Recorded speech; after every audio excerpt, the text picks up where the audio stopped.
সোমার গল্প কথায় আজ একটা নতুন গল্প নিয়ে চলে এলাম। আজকের দিনটা যেন সকাল থেকে একদম যাকে বলে রেনি ডে। মানে এত বৃষ্টি হয়ে যাচ্ছে। ভালো লাগে বাড়িতে থাকলে, কিন্তু বাড়ি থেকে বেরোতে হলেই বিরক্ত লাগে। কিন্তু কিচ্ছু করার নেই। স্কুল, কলেজ, অফিস সবই তো চলছে।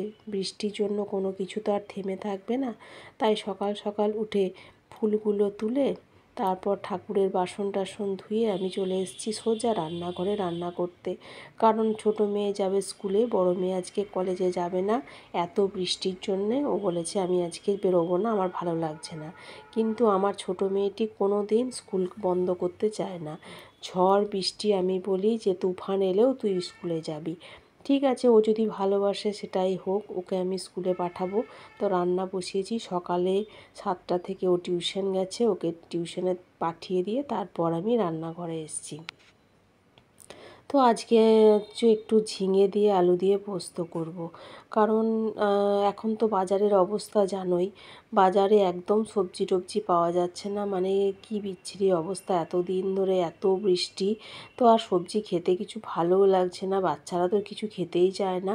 তো একটু আলু ঝিঙে দিয়ে পোস্ত করলে না তাও মোটামুটি খেয়ে নেয়। আর এই যে ঢ্যাঁড়সগুলো দেখছো, এগুলো ভাজা করব। আমি না ঢ্যাঁড়স খেতে খুব ভালোবাসি। তো 1 কাপ চা করে খেয়ে নিলাম, তারপর আমি বাকি রান্নাটা সেরে ফেলবো। তো পোস্তটা বাটা হয়ে গেছে। তোমাদের সাথে একটা গল্প বলি। আমার মা না এত সুন্দর পোস্ত রান্না করে, সেই স্বাদ যেন কোনো দিন ভোলার নয়।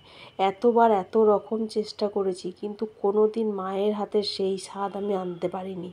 আমি দিদিকেও তাই বলি যে মা যে কী করে বানায়। আমরা এত চেষ্টা করি, আলুটাকে ভালো করে ভেজে তারপর রান্না করার চেষ্টা করি, কিন্তু সেই স্বাদ কোনো মতেই আসে না। আসলে এক একটা মানুষের হাতের জাদুই এমন থাকে যে তার হাতেই রান্নাটা সেটা ভালো হবে। আর আমার হাতে যেমন আমি একটা দুটো রান্না যেটা ভালো হয়, সেটা হয়তো অন্য কারোর হাতে হয় না। মানে এটা হচ্ছে মানুষের হাতের গুণ। তো সেই যখন বাপের বাড়ি যায় তখন সেই জিনিসটা পায়, কিন্তু এখানে তো নিজেকে রান্না করেই খেতে হয়। তো আর কি আর করা যাবে। তো রান্না হয়ে গেছে। একটু টিফিনে মেয়েকে আলুর পরোটা বানিয়ে দেবো, কারণ ও স্কুল থেকে 2টো টিউশন যাবে। তাই জন্য অনেকটা টাইম বাইরে থাকবে, তাই একটু ভারী টিফিনই দিচ্ছি।